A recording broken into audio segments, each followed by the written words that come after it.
বন্ধুরা, এখন আমরা অন্য একটি বাগানে যাব। আমাদের এই গাছটির দিকে লক্ষ্য করলে দেখা যায় এই গাছটির গোড়া এক জায়গায় আর উঠে গোড়া গাছ হয়ে গেছে আরেক জায়গায়। তো এটার ডালপালা অনেক ছড়িয়ে যাওয়ার কারণে এটার ডালপালা কেটে দিয়েছি।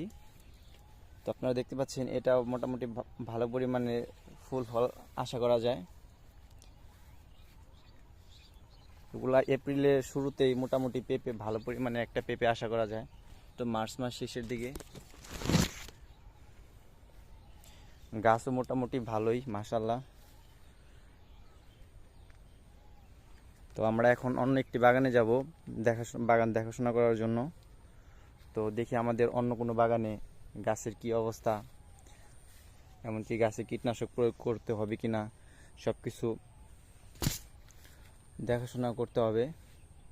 এমনকি যাদের পেঁপে বাগান আছে আমি মনে করি প্রতিদিনই এগুলো দেখাশোনা করতে হবে। যেমন এই যে গাছটি দেখতে পাচ্ছেন,